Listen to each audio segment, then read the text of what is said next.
नमस्कार दोस्तों, आज की कहानी का शीर्षक है ऊंची सोच। तो चलिए कहानी शुरू करते हैं। एक नगर में एक जुलाहा रहता था। वो स्वभाव से अत्यंत ही शांत, नम्र और बड़ा ही वफादार था। उसे क्रोध तो कभी आता ही नहीं था। एक बार कुछ लड़कों को शरारत सूझी और वे सब उस जुलाहे के पास यह सोचकर पहुंचे कि देखे इसे गुस्सा कैसे नहीं आता। उनमें से एक लड़का धनवान माता पिता का पुत्र था और वो बोला, यह साड़ी कितने की दोगे? जुलाहे ने कहा, 10 रुपए की। तब लड़के ने उसे चिढ़ाने के उद्देश्य से साड़ी के 2 टुकड़े कर दिए और एक टुकड़ा हाथ में लेकर बोला, मुझे पूरी साड़ी नहीं चाहिए, आधी चाहिए। अब इसका क्या दाम लोगे? जुलाहे ने बड़ी ही शांति से कहा, 5 रुपए। लड़के ने उस टुकड़े के भी 2 भाग कर दिए और फिर उसका दाम पूछा। जुलाहा अब भी शांत था और उसने कहा कि अब इस साड़ी के दाम 2.5 रुपए। तो लड़का इसी प्रकार उस साड़ी के टुकड़े करता गया और फिर अंत में वो बोला, अब मुझे ये साड़ी नहीं चाहिए, अब ये टुकड़े मेरे किस काम के? जुलाहे ने बड़े ही शांत भाव से कहा, बेटा अब ये टुकड़े तुम्हारे ही क्या, किसी के भी कोई काम के नहीं रहे। अब उस लड़के को थोड़ी शर्म आई और वो कहने लगा कि मैंने आपका नुकसान किया है, अतः मैं आपकी साड़ी का दाम देता हूँ। जुलाहे ने कहा, बेटा ये साड़ी के दाम तो जब आते जब इसको कोई पहनता, वैसे मैं इसके दाम कैसे ले लूँ? लड़के का अभिमान जागा और वो कहने लगा, मैं बहुत ही अमीर आदमी हूँ और तुम बहुत ही गरीब हो।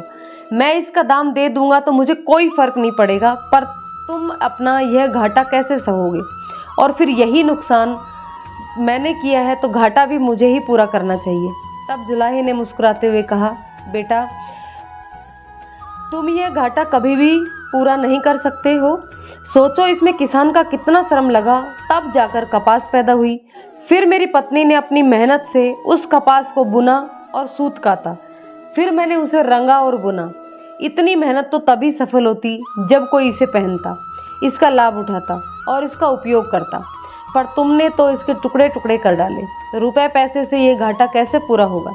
जुलाहे की आवाज़ में आक्रोश के स्थान पर अत्यंत दया और सौम्यता थी।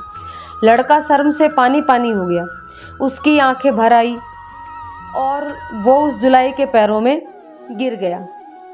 जुलाहे ने बड़े ही प्यार से उसे उठाकर और फिर उसकी पीठ पर हाथ फेरते हुए कहा कि बेटा यदि मैं तुम्हारे पैसे ले लेता तो इसमें मेरा काम तो चल जाता, पर तुम्हारी ज़िंदगी का वही हाल होता जो इस साड़ी का हुआ है। इससे कोई भी लाभ नहीं होता। साड़ी एक गई, मैं दूसरी बना दूंगा, पर तुम्हारी ज़िंदगी यदि एक बार अहंकार में नष्ट हो गई तो फिर तुम दूसरी कहाँ से लाओगे? तुम्हारा पश्चाताप ही मेरे लिए बहुत बड़ी कीमत है। जुलाहे की ऊंची सोच समझ ने उस लड़के का जीवन ही बदल दिया। वो जुलाहा कोई और नहीं बल्कि संत कबीर जी थे। तो दोस्तों कमेंट करके बताइएगा कि ये कहानी आपको कैसी लगी। यदि पसंद आई हो तो कहानी को लाइक और शेयर करें और चैनल को सब्सक्राइब जरूर कर लें, क्योंकि इसी प्रकार की अच्छी और मोटिवेशनल स्टोरी आपको इस चैनल पर मिलती रहती है। धन्यवाद।